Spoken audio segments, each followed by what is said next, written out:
assessing these spring games, two things come to mind. Number one is that the quarterback can't be hit. So if they're touched, they're down. Well, how many times during a regular game is a quarterback touched and he's not down? He's able to escape. He's able to get the ball out. So there are sacks galore in some of these games, number one. Number two, of course, the defense is extremely vanilla. So the quarterback's level of decision-making isn't what is going to be required of him facing opponents during the fall schedule. Yep. What I feel I can gain the most out of the quarterback play in the spring is just sheer accuracy. You know, there are throws to be made. Yep. Are they making the throws? And to your point, I saw the Clemson game. We did a watch party right here, and DJ Uiagalelei, anything over 5 yards past the line of scrimmage, I don't think he made one throw the whole day. Like, he was just off, just missing targets.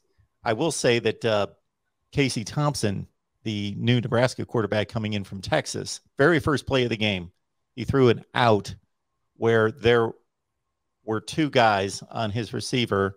One was in tight coverage. The other undercut the throw, and he still beat both of them to the sideline with the throw right there. And I thought, Adrian Martinez, I think, has the arm strength and everything to make that throw, but it's kind of scattershot as to, is he going to make the throw? It's going to be off about 7 times out of 10, where Casey Thompson, you got the feeling that, yeah, he's making that throw almost all the time. Yeah, no, I mean, I agree with you in terms of watching just in terms of the accuracy from the quarterback.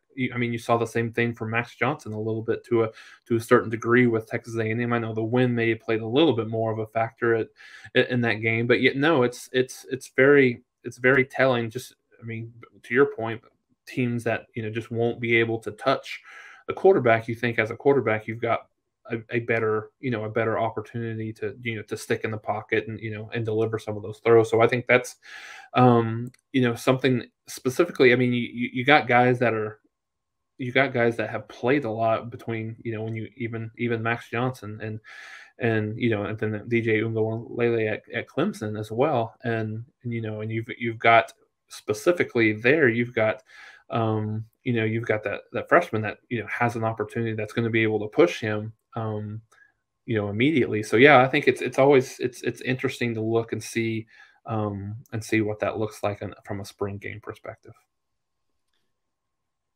Marcus is asking about the defense, or at least making a statement here, first and foremost, that he thinks that OU will have the second best defense in the conference behind Baylor and a top 20 defense in the nation.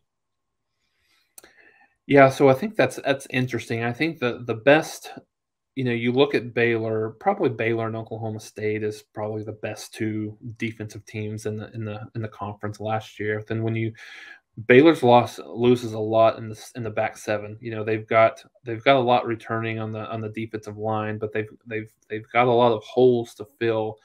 In the back seven, and then really kind of the same thing for Oklahoma State. They lost a lot from that team last year. Obviously, lost Jim Knowles and moving over to Ohio State, but they have a really good defensive coordinator coming in.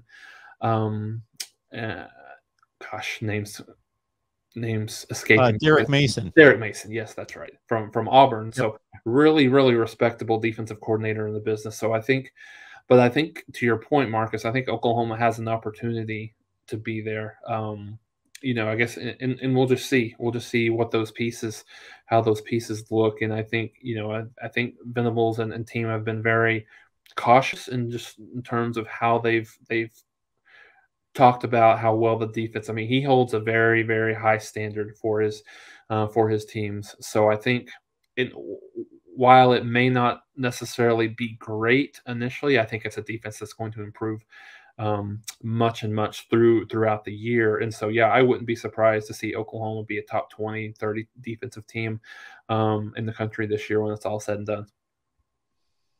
Love the show, Jason. You the man. Mark, keep up the great work from Omaha, Nebraska to Norman, Boomer, Sooner all day. Thank you for the encouragement, Kenny. Appreciate the comment.